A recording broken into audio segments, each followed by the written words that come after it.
Hello friends, कैसे हैं आप सब। आशा करता हूं अच्छे होंगे। मैं सुशील कुमार आप सभी का स्वागत करता हूं यूट्यूब चैनल स्टडी विद सुशील में। फ्रेंड्स, आज मैं आप लोग के लिए लेकर के आया हूं हिस्ट्री के सुपर 30 इंपॉर्टेंट क्वेश्चंस जो कि फ्रेंड्स आपके एनटीपीसी के एग्जाम में बार बार पूछे जा रहे हैं।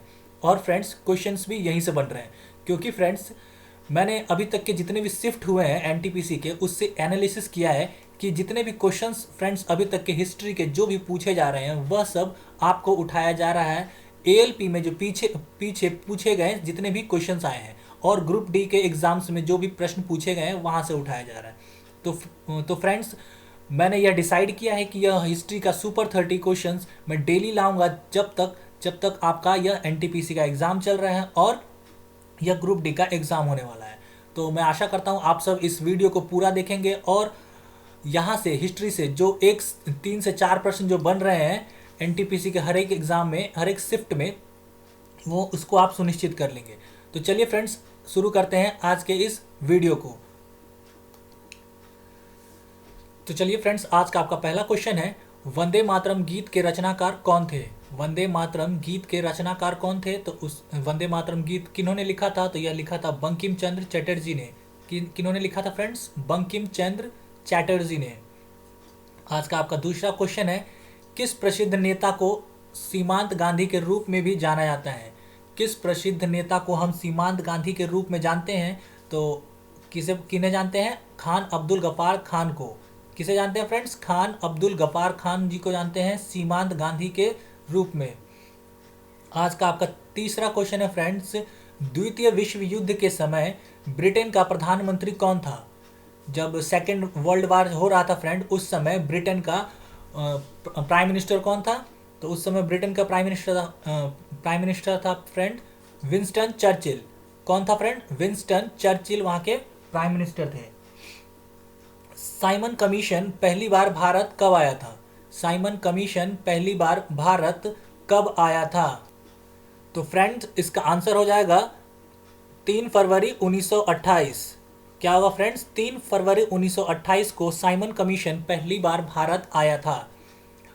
आज का आपका पांचवा क्वेश्चन है friends, autobiography of unknown Indian पुस्तक के लेखक कौन है। ऑटोबायोग्राफी ऑफ अननोन इंडियन पुस्तक के लेखक कौन है। तो इसके लेखक है फ्रेंड नीरद सी चौधरी। नीरद सी चौधरी यह इसके लेखक है ऑटोबायोग्राफी ऑफ अननोन इंडियन के।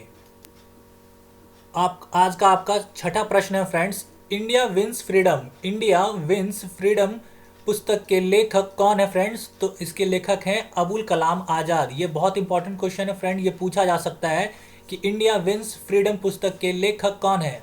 इंडिया विंस फ्रीडम पुस्तक किसने लिखी है। तो यह अबुल कलाम आज़ाद जी ने लिखी है।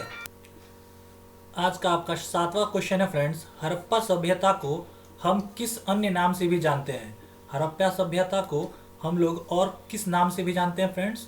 तो इसका और दूसरा नाम है कांस्य युगीन सभ्यता। क्या है फ्रेंड्स, कांस्य युगीन सभ्यता। किसके शासन काल में मेगास्थनीज राजदूत के रूप में भारत आया था। तो यह किसके शासन काल में आया था, मेगास्थनीज भारत का राजदूत के रूप में किसके शासनकाल में आया था। तो यह आया था चंद्रगुप्त मौर्य के शासनकाल में। ठीक है फ्रेंड्स, चंद्रगुप्त मौर्य को भारत का नेपोलियन किस इतिहासकार ने कहा था। चंद्रगुप्त मौर्य को भारत का नेपोलियन किस इतिहासकार ने कहा था। तो यह कहा था एडम स्मिथ ने। किसने कहा था फ्रेंड, एडम स्मिथ ने। आज का आपका 10वां क्वेश्चन है फ्रेंड्स, मुगल वंश का संस्थापक जहीरुद्दीन मोहम्मद बाबर कहाँ का शासक था। मुगल वंश का संस्थापक जहीरुद्दीन मोहम्मद बाबर कहाँ का शासक था। तो फ्रेंड, यह फरगना का शासक था। कहाँ का था, फरगना। जप्ती प्रणाली किस की उपज थी, मतलब जप्ती प्रणाली किस शासक ने चलाया था। तो यह चलाया था शेरशाह सूरी ने। शेरशाह सूरी ने यह प्रणाली चलाई थी, जप्ती प्रणाली। इससे एक क्वेश्चन आया हुआ है फ्रेंड्स जो कि एएलपी में पूछा गया था। ठीक है, एएलपी के एक शिफ्ट में पूछा गया था जप्ती प्रणाली किसकी उपज थी। तो यह शेरशाह सूरी की थी। एक क्वेश्चन यह भी आया है, दिल्ली स्थित लाल किले में मोती मस्जिद का निर्माण किस मुगल शासक ने करवाया था। दिल्ली में जो लाल किला है उसमें एक मोती मस्जिद है, उसका निर्माण किस मुगल शासक ने करवाया था। तो फ्रेंड्स उसका निर्माण करवाया था औरंगजेब ने। किसने करवाया था फ्रेंड्स? औरंगजेब। 1857 के विद्रोह में विद्रोहियों ने किसे अपना नेता चुना था? तो 1857 के विद्रोह में विद्रोहियों ने किसे अपना नेता चुना था? तो यह चुना था बहादुर शाह जफर को। किसको चुना था? बहादुर शाह जफर को। इल्बर्ट बिल किस वायसराय के काल में लाया गया था? इल्बर्ट बिल बहुत इंपॉर्टेंट क्वेश्चन है फ्रेंड्स। इल्बर्ट बिल किस वायसराय के काल में लाया गया था? तो यह लाया गया था लॉर्ड रिपन के कार्यकाल के दौरान। ठीक है, Ilbert bill. India of mock dream किसकी रचना है? यह तो फ्रेंड बहुत इंपॉर्टेंट क्वेश्चन है, क्योंकि फ्रेंड्स महात्मा गांधी जी से काफ़ी क्वेश्चन पूछे जा रहे हैं और फ्रेंड्स उनके किताबें जो भी उन्होंने लिखी हैं उनसे भी रिलेटेड क्वेश्चन पूछी जा रही हैं। तो यह किसकी रचना है? India of mock dream.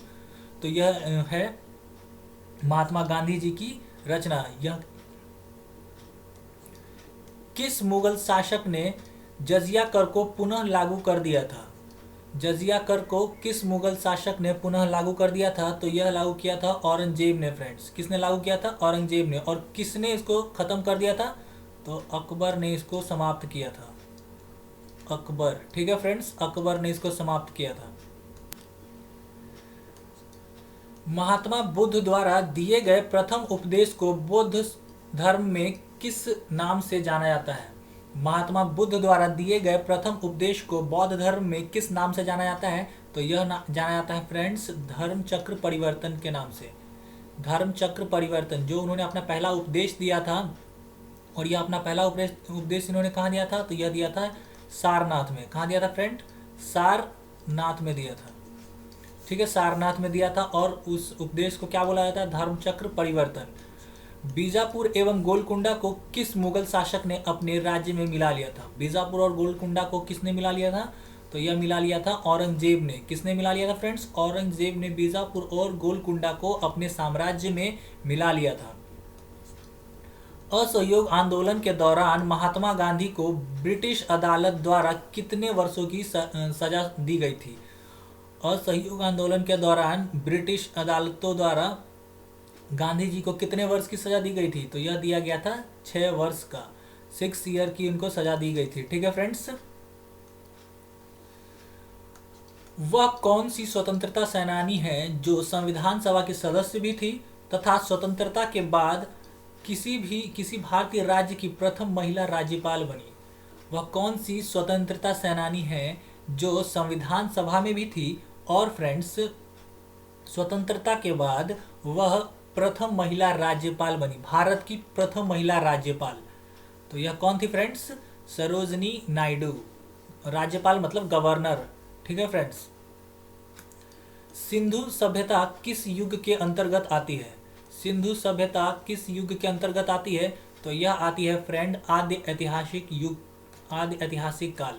अब यह आद्य ऐतिहासिक काल क्या है? तो आद्य ऐतिहासिक काल वह काल होता है फ्रेंड्स जिसके अंतर्गत मतलब पुरातात्विक स्रोतों के आधार पे हम लोग को जानकारी प्राप्त होती है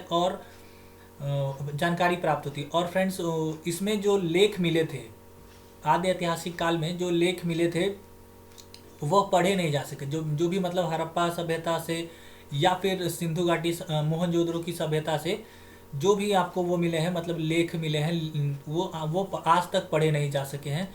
तो इनका वर्णन हमें मिलता है जैसे कि पुरातात्विक विभाग द्वारा मिलता है, तो उसे ही हम लोग बोलते हैं आद्य ऐतिहासिक काल। ठीक है, तो सिंधु घाटी सभ्यता किस युग के अंतर्गत आती है? तो आद्य ऐतिहासिक काल के अंतर्गत आती है।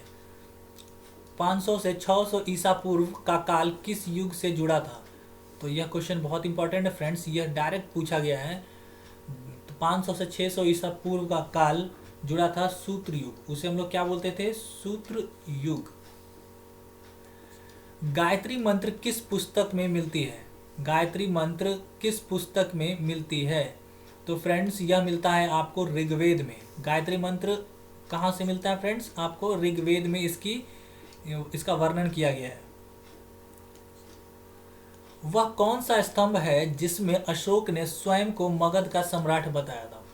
यह बहुत इंपॉर्टेंट क्वेश्चन है फ्रेंड्स। वह कौन सा स्तंभ है जिसमें अशोक ने स्वयं को मगध का सम्राट बताया था? तो यह था भाब्रू स्तंभ। क्या फ्रेंड्स? भाब्रू स्तंभ। भाब्रू स्तंभ है जिसमें स्वयं को अशोक ने मगध का सम्राट बताया था। किस सुल्तान के काल में खालसा भूमि अधिक पैमाने पर विकसित हुई? किस सुल्तान के काल में खालसा भूमि अधिक पैमाने पर विकसित हुई? तो यह हुई फ्रेंड्स अलाउद्दीन खिलजी। अलाउद्दीन खिलजी के समय पे खालसा भूमि अधिक विकसित हुई, क्योंकि फ्रेंड्स जो इन्होंने दान में भूमि दे रखी थी वह सब इन्होंने वापस कर ली और उसे ही हम लोग खालसा भूमि कहते हैं। तो उसी के समय में अलाउद्दीन खिलजी ने जितने भी मतलब पहले के जो राजा आए थे उन्होंने जो दान में मतलब जिन जिन को मतलब ज़मीनें दी थी उन सब से वापस ले ली और उनसे कर वसूलना स्टार्ट कर दिया। तो उन्होंने खालसा भूमि की स्थापना की थी। किसने? अलाउद्दीन खिलजी ने। अमेरिका में फ्री हिंदुस्तान अखबार किसने शुरू किया था? अमेरिका में फ्री हिंदुस्तान अखबार किसने शुरू किया था? तो यह शुरू किया था तारकनाथ दास ने। ये बहुत इंपॉर्टेंट क्वेश्चन है फ्रेंड्स। अमेरिका में फ्री हिंदुस्तान अखबार किसने शुरू किया था? तारकनाथ दास। इंडियन अनरेस्ट पुस्तक के लेखक कौन है? इंडियन अनरेस्ट पुस्तक, अनरेस्ट REST, अनरेस्ट पुस्तक के लेखक कौन है? तो यह है वैलेंटाइन सिरोल। वैलेंटाइन सिरोल। यह जितने भी क्वेश्चंस मैं लाया हूँ फ्रेंड्स, यह सब आपके पिछले जितने भी एग्ज़ाम रेलवे द्वारा लिए गए हैं उसमें पूछे गए हैं, वहीं से लिया हूँ मैं फ्रेंड्स। तो 1878 का वर्नाकुलर प्रेस एक्ट किसके द्वारा रद्द कर दिया गया था?